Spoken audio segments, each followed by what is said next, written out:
Well, before 9 o'clock, we got crazy news in the NBA today. So after the 4-0 sweep of the Nuggets, Phoenix Suns' Chris Paul has been put into COVID protocol. Now, I don't know if that, I assume that means he tested positive or he was around someone that was positive. I think if game one of the series, I think, starts in 6 days anyway, because they swept, they got time off, whatever. I'm sure there'll be a handful of things developing over the next week, whether he'll probably have to miss game 1, possibly game 2, depending on his situation. Kawhi Leonard apparently has an ACL injury, and he is out indefinitely, and he's already been ruled out for game 5 against Utah. A series that they were down 0-2, came back 2-2. I remember saying it last week.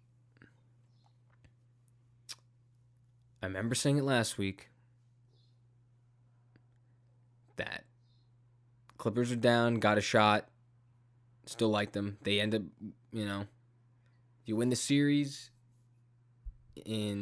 against Dallas, you get to here, you lose the first 2, come back 2-2. Philly looks like, I don't know what they're doing. That series is tied up at 2. But the performance of the night last night. Kevin Durant, 49, 17, and 11. And Harden did play. He played 46 minutes on half a hamstring, shot the ball terribly, but at least was on the court, and there was a presence there. And I think it's a big reason why they won. Now, Durant probably gave his best playoff performance ever. I thought that with Kyrie out, and I didn't think Harden was going to play game 5, but I thought if both of them are out, and even while Harden was in the game, like I said, did nothing, went 1 for 10 from the field, Durant was going to have to do something and put the team on his back for at least the next 2 games that they wanted to get through this series. And he did just that. Jeff Green played very well too last night. Very, very well. But the whole band of other guys, Joe Harris doing nothing in this series. Hasn't done much in the playoffs. Blake Griffin is not doing anything. How's Will Claxton doing? I don't even think he's done much. I don't think he's been on the floor. Guys like DeAndre Jordan not playing well. I think so they were down by 19 at one point in the game, and you thought, oh crap, this is bad. This is done. Kevin got them right back in the game, and a lot of the Bucks were in foul trouble, which I saw towards the end, fourth quarter, but a lot of Nets fans were saying, game 5, all right, if you were down 3-2, I thought that was a must-win game for Brooklyn, and they got it. I think Harden and Durant played every minute of last night, so he didn't sit once, and that wasn't the plan, I'm sure, from Nash to play Kevin for the entire game, but I'm sure as he was feeling it, he was automatic. He was so freaking good last night. I just truly one of the better playoff performances that I've seen in the last 5-6 years. It was phenomenal. Now I also think it was a must win because now you go to Milwaukee, and to get that game at home was big. And now they're what? They're 9 wins. Was it 4? 8 wins away, they're saying, or something. 9 wins from a championship. 9 wins. 9 wins away. Got to win the conference finals, 4 wins. The finals is 4 wins. You need 1 more win in this series to win. So 4-4-1 is 9. So 9 more wins for the Nets if that dream is there. So the Suns off for a while, but they get terrible news with Chris Paul and the COVID thing. Utah looking out that there's no Kawhi. See how they respond. This is a team that has been the best team in the Western Conference, and you could argue best team in the league for the entire season, and no one's given them much credit. They kind of did a Brooklyn, though. You're up 2-0, get it off hot, boom, now it's 2-2. For Utah, you gotta take advantage. I don't think Kawhi is playing the rest of the series. You gotta take advantage and win. Because that would be great. Because then finally you get what no one thought was going to happen, although they only showed you they were the two best teams in the Western Conference for the entire fucking year. And you get the Jazz and the Suns. When everyone's going, well, come playoff time, it'll probably be like the Clippers and one of them, or the Lakers and one of them. No, these are the two best teams in the conference, and they showed you that 1 and 2 are going to play in the Western Conference Finals. Now, for the Eastern Conference Finals, I still think it's going to be Nets and Philly. 1 and 2. There's not much surprise.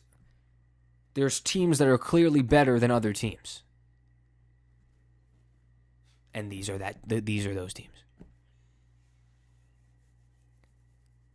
Now, I think the one surprise that I could see, I think the Nets have it. I think the Nets are going to win the series. What I would actually love to see, though, I'd love to see Atlanta beat Philadelphia. That would be crazy.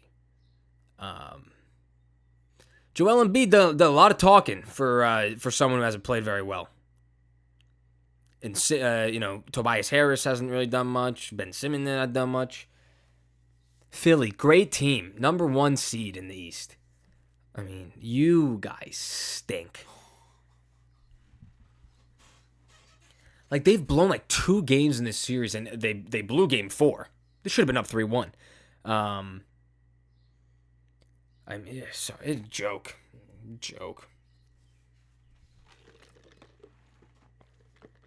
Stan Van Gundy got fired from New Orleans. That happened as well. Trying to find out what else there's to talk about. Julius Randle made all NBA second team. Love it. Congrats to him. Jokic won MVP. Was that announced last week when I was here? I don't think so. No? So Jokic won MVP and ultimately got swept by the Suns. What a life. That was I felt bad. It was a lifeless series. The Nuggets did not play well. Chris Paul, though. Ageless wonder. I got a text, though. This is how we'll end it off. That's how I'll end it off. Let me find the text. Monday, 8:42 a.m. Who do you think texted me that time? I'm about to share a text. No. Somebody I know? Yeah. Eric Gassion. Viewers. I say it, multiple viewers. Eric Gassion, who's been on the show many times, texted me. And I feel like if you've watched any of the episodes with him and I, there's something that we don't agree on. Or at least I tried to tell him. And we talked about Chris Paul. So this is after game 4 when he dropped 37. I will literally do a naked lap for being wrong about Chris Paul. Sweeping the Nuggets is absurd. I know they don't have Jamal Murray, but JC. Jesus Christ. I hearted that message. I'm gonna make him do a naked lap around Christian's house. I don't care. I go, that series, you could tell Jokic was missing Jamal a lot. That outside of and Jokic got ejected in game 4 after him and Booker were going at it. I go 37 from CP3. He looked automatic. That's what I responded with. And Chris Paul said something.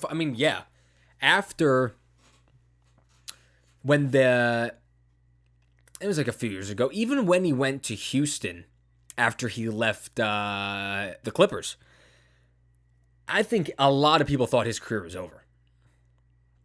Not doing much, shell of himself. I mean, the years in Houston were kind of like those what if years, because if he doesn't get hurt, I truly believe the Rockets make a finals, him and Harden, and there's I feel like a lot of what if with that Houston Rockets team, and that ended up getting blown up or whatever, but The Rockets got blown up. very punny of you. Here all week. And get straight to OKC. Last year, they make the playoffs. They bring, Suns bring him in immediately, over 50 win team. So I think there's a lot of write off, and he's done more. It just continues to do what he's been doing. People continue to kind of like write it off as like, that was great. Won't do it this year. He did it anyway. Quit sleeping on Chris Paul. He's 35, 36, whatever how old he is. Doesn't matter. Dude's a Houdini act, and I hope he gets. I hope he gets better. I hope that he gets better in time where there's no what if with the Suns.